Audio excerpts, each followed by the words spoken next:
Muitos afirmam que o meu convidado a seguir é uma lenda viva. E é mesmo. Ele mesmo se diz o último dos moicanos. Tudo isso porque ele viveu um dos episódios mais sombrios da história, o Holocausto. Foi perseguido na Polônia, passou por 5 campos de concentração nazista na década de 40 e, por um milagre, escapou e hoje nos conta um pouco sobre esses anos de terror. Estou recebendo Júlio Gartner. Obrigado por ter vindo, Júlio. Você está bom? Fica aí, não precisa se levantar. Obrigado. Tudo bem? Graças a Deus, tudo bem. Ótimo, ótimo. Você é a testemunha viva da história, hein? Como é que começou essa repressão aos judeus na Alemanha e na Polônia, principalmente? Eu nasci na Polônia, cidade de Cracóvia. Quando começou a guerra, em 1939, eu tinha 15 anos. Na Polônia, logo no segundo dia, eu vi que na minha rua, onde eu morava, estavam marchando as tropas alemãs, porque a Alemanha se preparou para a guerra. A Polônia estava praticamente despreparada, de sorte que eles romperam as fronteiras. Foi a Blitzkrieg, né? Exatamente, usavam a Blitzkrieg, eles romperam as fronteiras, adentraram, e a partir daquele momento já começaram as perseguições, principalmente aos judeus, mas também aos poloneses, os ciganos, outras minorias também. Como é que você foi capturado, Júlio? Que você foi capturado? Foi preso? Eu não diria nem tanto capturado, nem tanto preso. Eu estava escondido porque a Alemanha comandava o país por decreto. Mandava tudo por decreto. Os decretos. Os judeus não podiam trabalhar. Os judeus não podiam estudar. Os judeus não podiam ter negócios. Os judeus não podiam sair de casa depois das 5 horas. Assim que começou. Depois de algum tempo, os judeus não podiam mais ficar nas cidades grandes.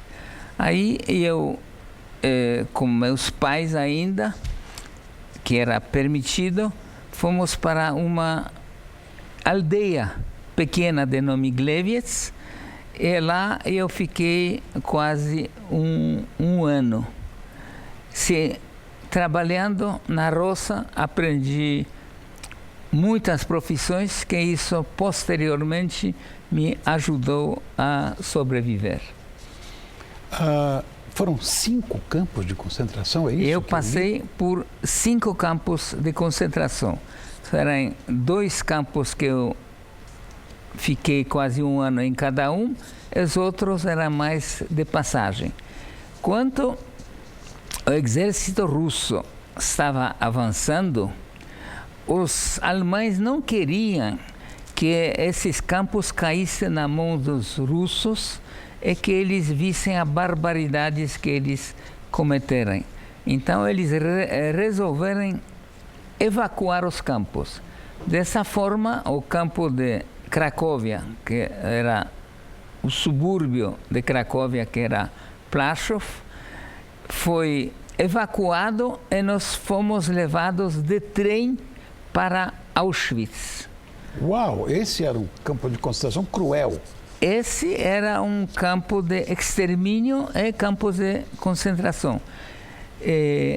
No caminho, nós fomos levados dentro de uns trens, 130, 140 pessoas, fazendo as necessidades, muitas pessoas doentes, pessoas que...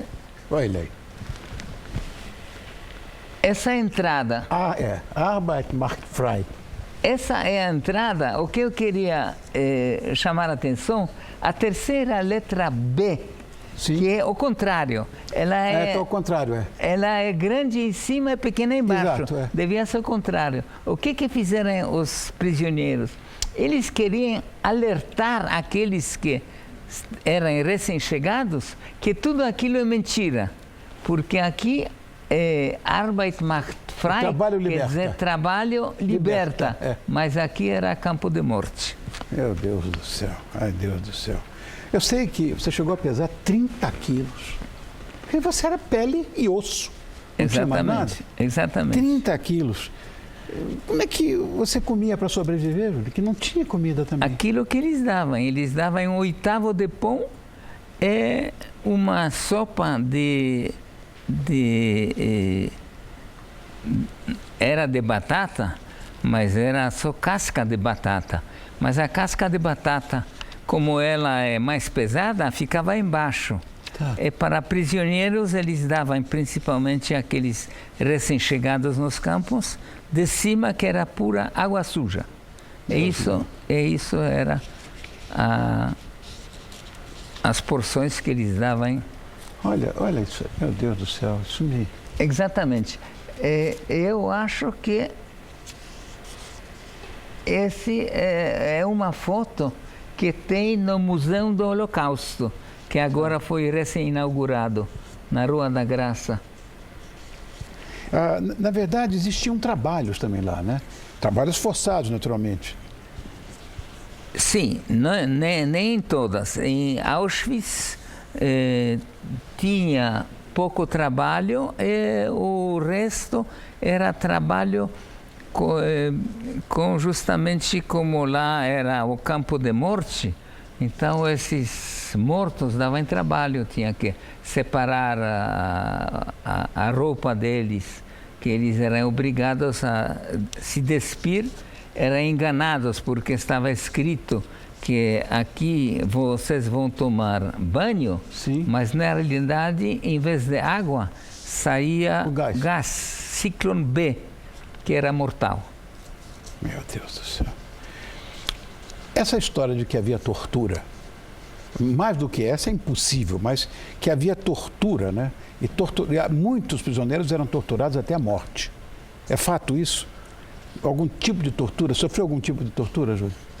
E eu, uma vez, no campo de Melk, era um campo de trabalho, onde nós estávamos construindo túneis que serviriam para a fábrica de armas, porque a Alemanha tinha uma arma muito potente, se chamava V2. A V2. E eles queriam produzir essa arma em massa, mas eles tinham medo que as fábricas seriam bombardeadas e destruídas pelos aliados. Tanto que pegaram o Erich o von Braun e levaram, né, para os Estados Unidos. Exatamente. O von Braun é praticamente o pai da bomba atômica. Isso. Mas eles não conseguiram, não chegaram a ponto de inaugurar essas fábricas, porque isso aqui já era no último ano de guerra, simplesmente não deu tempo para eles Mas você chegou a inaugurar. sofrer algumas torturas? Bom, aí nesse campo eu uma vez, porque não tinha banheiros, tinha Sim. umas latinas comuns que tinha que andar uns 50, 60 metros até a latrina. E eu, tinha necessidade, não consegui chegar.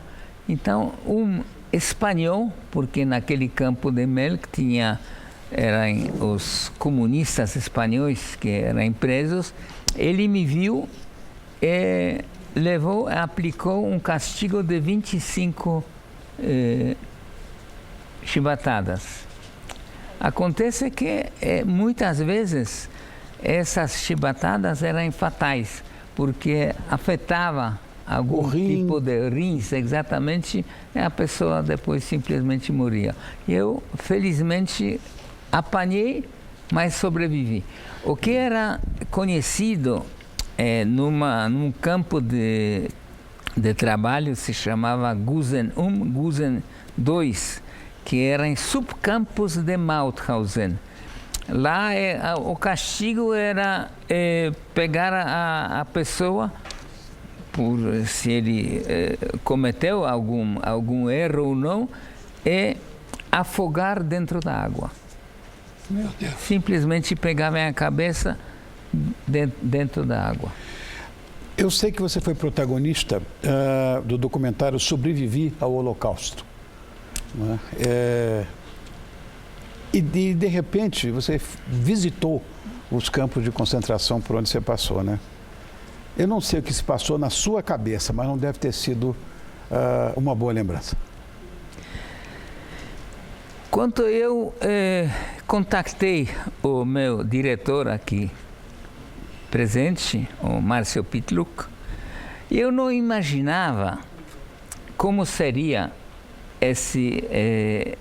essa filmação, fazer esse filme. E eu não pensei que seria tão pesado para mim, tão grave. Mas como eu já concordei, eu não podia retroceder. Então,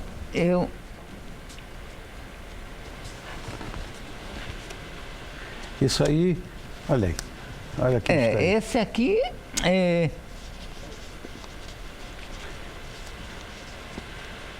Não sei o que está escrito em hebraico ali, mas... Não, o hebraico eu também não sei. Essa minha... Sua? Contra... Ela fazia perguntas... Ah, sim, a entrevistadora. Cicerone. Contra... Não, era... Bom, enfim. Sim. Na verdade, a época da Segunda Guerra, eu acho que foi e continua sendo muito retratada no cinema. O retrato do Holocausto em filmes, na sua opinião, é fiel ao que realmente aconteceu? Tem muitos filmes, não é 10 ou 20, tem um monte, tem mais de 100. Eu já assisti alguns que mostra que como foi esses grandes nazistas, torturadores e tal. Os filmes geralmente são fiéis. Eles espelham aquilo que aconteceu. Alguns são mais bem feitos, alguns são menos. E, inclusive, eu posso recomendar que o nosso documentário Sobrevivi ao Holocausto é muito bom, muito bem feito, com muita sensibilidade. A minha pergunta é simples. Por que o Brasil? Por que você escolheu o Brasil? Eu, quando terminou a guerra, eu fui libertado na Áustria, eu sabia o que eu não queria, mas não sabia o que eu queria. Sim. Eu não queria voltar para a Polônia, eu não queria ficar na Alemanha, mas o que seria, aonde eu iria, eu não sabia. Aí foi dada uma opção. Uma das opções era Itália, porque a Itália perdeu a guerra, ela foi dominada pelos americanos e tinha que obedecer, ela não mandava nada. E isso me agradou. Fora disso, que a Itália era um trampolim para um futuro Estado de Israel. Quem queria ir, que naquela altura se chamava Palestina, quem queria ir para a Palestina, que não tinha ainda o Estado, o caminho era via Itália. Então essa ideia me agradou e escolhi Itália. Eu fui na Itália, que no filme mostra diversos lugares por onde eu passei, e cheguei até Santa Maria del Bagno. Santa Maria del Bagno é bem no calcanhar da bota, na bota da Itália. E lá, como eu saí de campo com 30 ou 32 quilos, resolvi recuperar a saúde. não fazer nada, somente tratar de saúde. E fiquei lá simplesmente não fazendo nada. Nós éramos 3 irmãos. Dois irmãos fugiram para a Rússia quando começou a guerra. E eu fiquei com meus pais, porque eu era caçula e não queria abandonar meus pais. O meu irmão mais velho ficou na Rússia. E depois, quando em 1941 a Alemanha invadiu a Rússia, ele se refugiou no interior da Rússia.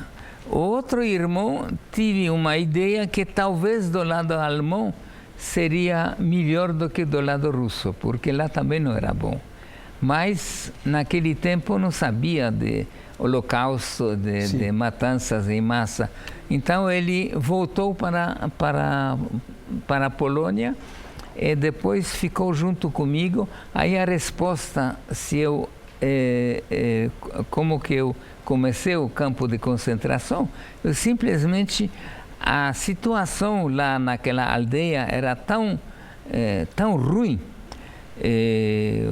frio, extremamente frio, sem roupa, sem comida, sem nada, que nós resolvemos voltar para o gueto de Cracóvia.